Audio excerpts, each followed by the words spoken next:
Изминативе години, особено по појавата на пандемијата предизвикана од коронавирусот, многу зборуваме за дигитализацијата и важноста од незината примена, или да се изразам со надворешно политички речник, имплементацијата на дигитализацијата недоволно ја следи она зборување или она темпо со кое што говориме на таа тема, но токму затоа сме денеска тука, за да ги промениме работите и да покажеме дека постојат конкретни резултати, постојат конкретни примери кои што се прават во насока на имплементација на дигитализација која што значи. Значи многу за граѓаните, значи многу за сите, значи многу за институциите и буквално вклучени кои што сме сите во процесите на секојдневно функционирање и действување. Мораме да разбереме дека дигитализацијата не е апстрактен поим, мораме да разбереме дека дигитализацијата не е конспирацијска теорија, мораме да прифатиме дека дигитализацијата носи многу предности. Дигитализацијата ни дава она што се нарекува фокус кон граѓаните. Граѓаните не треба повеќе да чекаат ниту на шалтерите, ниту пред супермаркетите, ниту пред продавниците, ниту за услугите. Треба забрзано да работиме на тоа да услугите бидат достапни дигитално, да бидат достапни онлайн, особено во време на пандемија со која што се соочуваме, а е предизвикана од коронавирусот.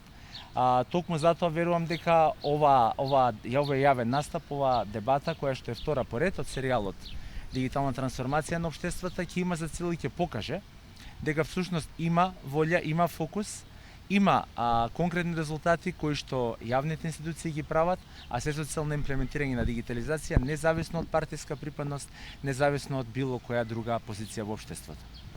Сега имам едно прашање. Дигитализацијата следува сама по себе, но колков е ризикот, колку се заштитени нашите институции, пошто се дигитализираат институциите, во последни 2 недели Министерство за здравство, Министерство за одбрана, ДИК резултати, тоа се хакерски напади, дали слабост, системите, кој е вашиот став?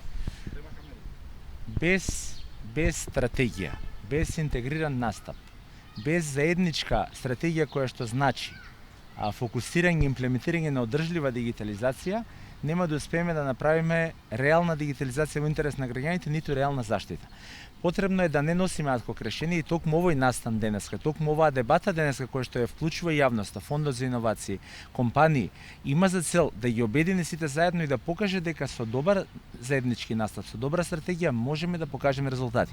Ако одиме стихино и ако ја воведуваме дигитализацијата чекор по чекор на она што се нарекува воведување парцијално, тогаш нема да ги добиеме резултатите и ќе бидеме сведоци се повеќе на вакви случувања. Инаку да, составен дел од дигитализацијата се и нападите, составен дел од дигитализацијата се и хакерските напади и сега што составен дел од дигитализацијата и борбата со тие феномени и градењето на механизми за заштита на институциите и нивните онлайн платформи. Согласно влезото НАТО, ние сме должни да имаме веќе и не агенции, него деленија во склоп на некои министерства за заштита. Ние ги немаме се уште. За жал, многу работи не фаќаат неспремни, но за среќа во исто време и светот се соочува со оваа пандемија и многу дејства се случуваат стихино и го фаќаат неспремни. Меѓутоа нема оправдување. Институциите мора да покажат решителност и брзина во имплементацијата и на решенија за дигитализација, и на решенија за далечински учење и сите други процеси, меѓутоа и за заштита на граѓаните и секоја институција. Бидејќи, како што споменавме, дигитализацијата значи многу права, меѓутоа во исто време е важно податоците на граѓаните, на компаниите да останат заштитени и да со еден збор се остваруваат пред се правата, а не да стравуваме од ризикот.